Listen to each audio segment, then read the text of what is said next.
NCP-യിലെ മന്ത്രിമാറ്റത്തിൽ തീരുമാനം. AK ശശീന്ദ്രന് പകരം Thomas K Thomas മന്ത്രിയാകും. Sarath പവാറിന്റെ നേതൃത്വത്തിലെടുത്ത തീരുമാനം അടുത്ത മാസം 3-ന് മുഖ്യമന്ത്രിയെ നേരിട്ട് കണ്ടറിയിക്കുമെന്ന് NCP സംസ്ഥാന അധ്യക്ഷൻ PC ചാക്കോ വ്യക്തമാക്കി.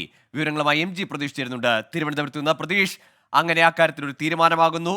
തോമസ് കെ തോമസിന് ഈ നെഹ്റു ട്രോഫി ദിനത്തിൽ കുട്ടനാട് MLA ഏതായാലും അദ്ദേഹത്തിന്റെ പിടിച്ച പിടിയാലെ വിജയം അല്ലേ?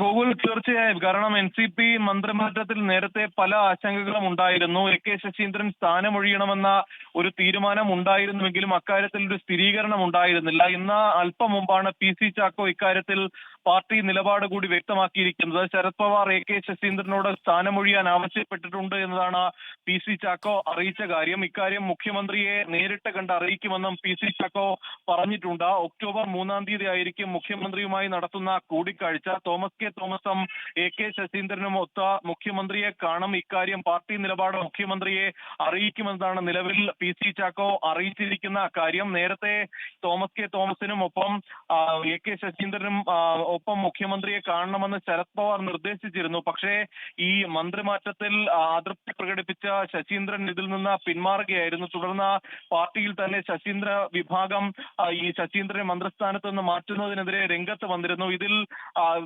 ഇത്തരത്തിലൊരു യോഗം, ഇതുമായി ബന്ധപ്പെട്ട ഒരു യോഗം കൂടിയതിലും പാർട്ടി അച്ചടക്ക നടപടി സ്വീകരിച്ച് അതൊരു വിവാദ വിഷയമായി മാറുന്ന സാഹചര്യത്തിൽ കൂടിയാണ് ഇപ്പോൾ ഒരു നിലപാടിലേക്ക് NCP എത്തിയിരിക്കുന്നത്. PC ചാക്കോയാണ് ഇപ്പോൾ മന്ത്രിമാറ്റത്തിൽ ഒരു സ്ഥിരീകരണമായി എന്ന് വ്യക്തമാക്കിയിരിക്കുന്നത്. എന്തായാലും നിലവിൽ ഏതായാലും മന്ത്രിസ്ഥാനം ഇല്ലെങ്കിൽ MLA സ്ഥാനവും വേണ്ട എന്നൊക്കെയുള്ള കടുംപിടുത്തത്തിൽ നിന്ന് AK ശശീന്ദ്രൻ പിന്നോട്ട് പോകുന്നു. ഏതായാലും തോമസ് കെ തോമസിന് അങ്ങനെ മന്ത്രിസ്ഥാനം ലഭിക്കുമെന്ന കാര്യത്തിൽ ഇപ്പോൾ ഉറപ്പായിരിക്കുന്നു. NCP-യുടെ മന്ത്രിയിൽ ഒരു മാറ്റം വരികയാണ് മന്ത്രിസഭയിൽ.